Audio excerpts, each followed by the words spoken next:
Cyril, we'll start with you. A home race for the team, added pressure? There's always pressure. But no, yeah, for sure. There's some pressure when it's your home race. You know, you got a lot of our partners there. You know, Maserati are there in force. You know, with us this weekend. So for sure, you want to do well. But there's always pressure. You just have to turn that into a positive pressure. Every weekend, we try to go out there and do the best we can. But for sure, Monaco is special. It's always a special race for everyone. And for us, especially so as being our home race. So for sure, there's added pressure, but we need to keep our feet on the ground, execute a good weekend. And I'm confident we can deliver a good result. Both of your drivers have scored consistent points so far this season. How are you pushing to get closer to the higher amount of points each time? Yeah, the beginning of the season has been challenging. There was some positive, there was some negative.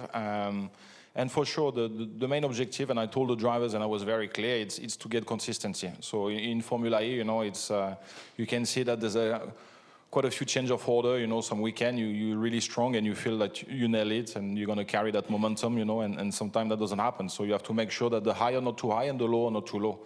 And as I push the drivers, it sounds a bit simple, but it's just, you know, hard work and commitment. You know, we have to work hard at it. You know, the competition is very tight, and there's no secret. You know, we have to work harder. You know, we have to show commitment, and the drivers to show commitment through the work with the engineers, with the team. You know, and try to gel and find those work habits. And that's I believe it's the recipe, you know, to succeed. This is the first time we'll see pit boost here in Monaco. It's the second time it's been used in the championship. How do you think that will change the dynamic of the first race this weekend? That's a good question. We spend a lot of time, I'm sure, as my colleague, to try to understand, you know, how the race will plan out and what will be the best strategy. But no, for sure, he will add an element of excitement. I think that there's no secret that having a pit boost, you know, it makes the race a bit less energy sensitive. Monaco is primarily, you know, a track position, you know, race. So for sure, the pit boost will add a lot of excitement, and in that window, you will, you know, make or break your race. So I think that will be very interesting. Obviously, we'll see different approach, you know, from different team, and it be all down to, you know, who's done the homework the best, and we can have predicted, you know, and what will be the winning strategy and a good execution. So I think it's being the first doubleheader, you know, in Monaco will be very exciting. You know, there will be a fantastic, you know, parade, you know, from Maserati, you know, just before the race on Saturday and Sunday, when you'll have a chance to see a full collection of range of cars, you know, from Maserati, and yeah, being a doubleheader and a pit boost, I think it will be very exciting, and you will see two different races from Saturday, you know, really based around the pit boost itself, strategy, the pit window, and on Sunday when it will be, let's say, a bit more of a classic race. Obviously, in the previous year, it was quite tricky to overtake in Monaco, and now we've got the attack mode, you know, and the four-wheel drive, which makes the attack mode, you know, a lot more powerful, and the race is a lot more exciting. So I think we're on for a good show. I hope the weather doesn't play too much of a part on Sunday.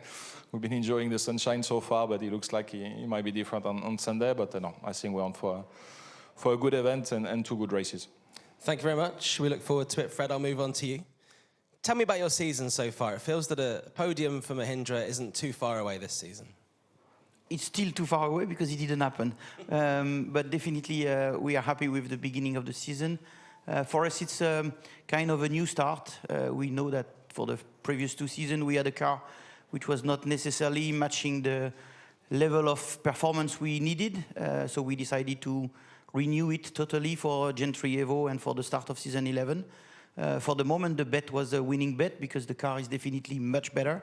And the moment the car gets better, then everything gets better everywhere because the drivers get more confidence, the engineer start to push more, and because they push more, the car gets even better, and the driver get even more confident, etc., etc. So that's where we are right now. We are in a growing level of confidence, still understanding and trying to understand all the details and the possibilities or capacities of that car, but we could not expect a season or start of season as good as that initially, to be honest, and we have scored in 5 races more points than last year all along the season. So let's not complain, but definitely we still miss that confirmation that we get on that box, and which is still the target. But as you just said before, I think consistency is key in Formula E. So, of course, you always want to get on the podium, even to win races. But if you can consistently be in points, consistently be sure that your team is delivering the right level of execution, then you can hope for good results. So we concentrate on execution right now, and the result will follow.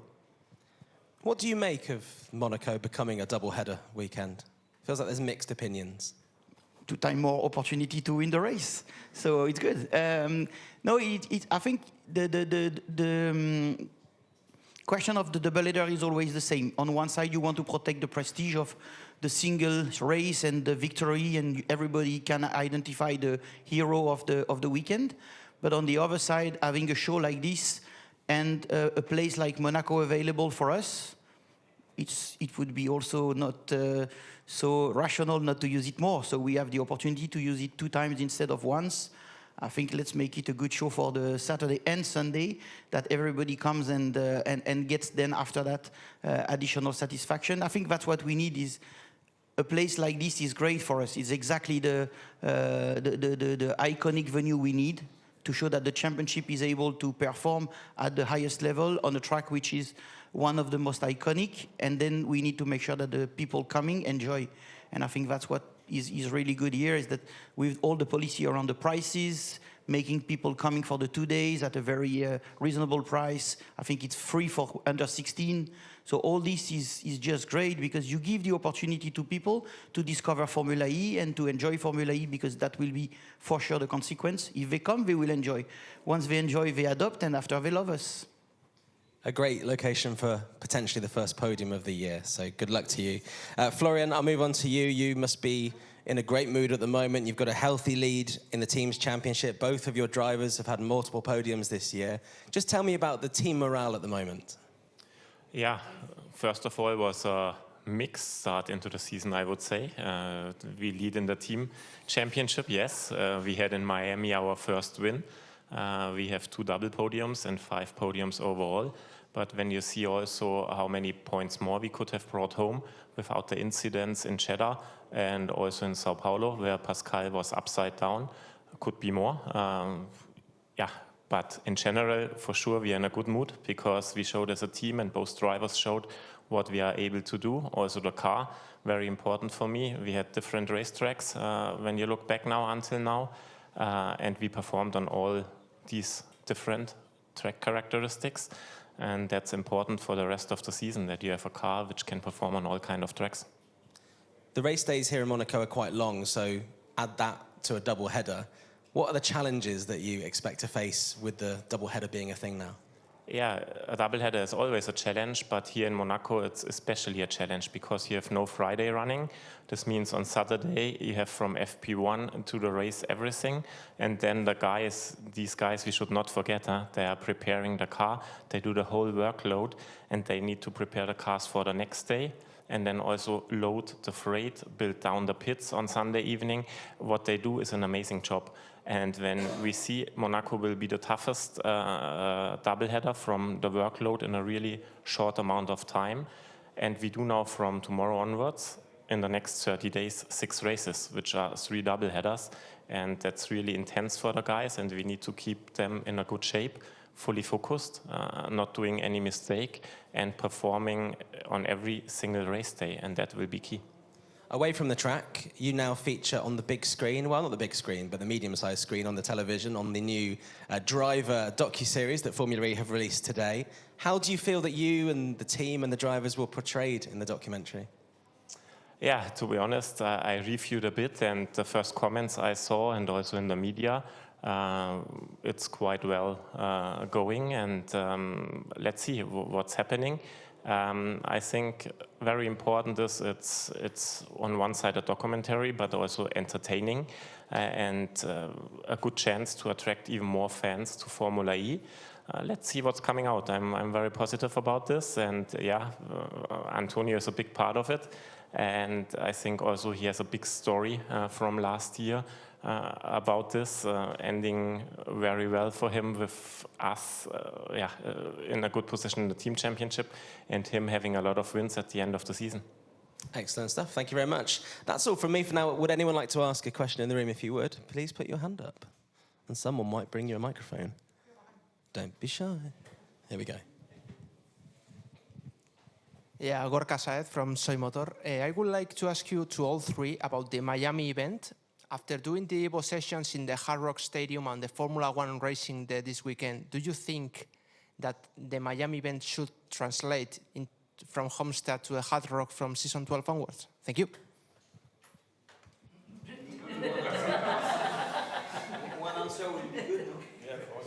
Yeah, it's me again. Yeah. What we saw in Miami, in my opinion, was we had positives and negatives. Clearly, when you saw the packed hospitalities, emotion club, and everything, how the paddock looked, and the racing we had there was good. But we know also from the past, I've been personally watching there another race privately. Homestead is always difficult to bring fans down there. And that's clear a thing we should think about. Is this the correct track to go again? Or are there better opportunities where you can have more fans on the grandstands? That's my personal opinion.